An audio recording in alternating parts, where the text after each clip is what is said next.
صلوا عليه وسلموا تسلیما اللهم صل على سيدنا ومولانا محمد وبارك وسلم وصل عليه الصلاة والسلام عليك يا رسول اللہ وعلا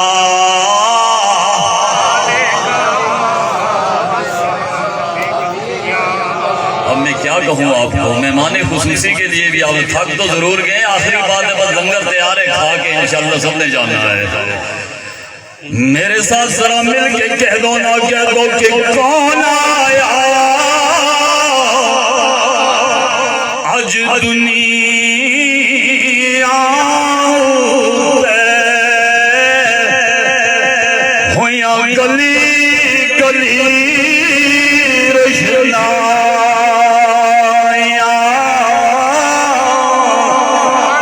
او ابراہیمی باغ دے اندر اج تو بہار آیا جس نو حاصل کرن دی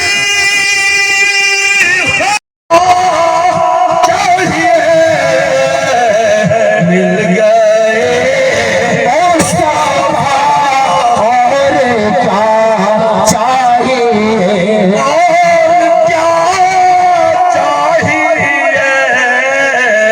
مل گئے مصطفیٰ اور کیا چاہیے۔ میرے آقا کریم علیہ السلام کی ذات سے والہانہ عقیدت و محبت رکھنا صرف ایمان نہیں بلکہ ایمان کی بھی جان ہے، ایمان کی بھی جان ہے۔ جس کے دل میں میرے آقا کریم کی محبت نہیں ہے اس کا دعویٰ ایمان باطل اور فریب ہے، باطل اور حضور کی محبت ایمان کی۔ اگر حضور سے ساری کائنات سے بڑھ کر محبت نہیں جو شخص کرتا وہ اور سب کچھ ہو سکتا ہے مگر مومن ہو سکتا نہیں۔ لیکن مجھے افسوس سے کہنا پڑتا ہے کہ یہ محبت کے تقاضوں کے منافی ہے کہ جب میرے کریم آقا کی ولادت کا ماہ مقدس آئے تو لوگ دلائل طلب کرتے ہیں، لوگ بحث و مناظرہ کرتے ہیں، کہاں لکھا ہے صحابہ نے نہیں منایا؟ میں نے کہا صحابہ تو بعد کی بات ہے، سب سے پہلے تو خود خالق کائنات نے منایا، پھر میرے آقا کریم نے اپنا میلاد خود منایا ہے، پھر صحابہ کرام رضوان اللہ تعالی علیہم اجمعین نے منایا ہے، اور قیامت تک میرے آقا کے غلام مناتے رہیں، قیامت تک خدا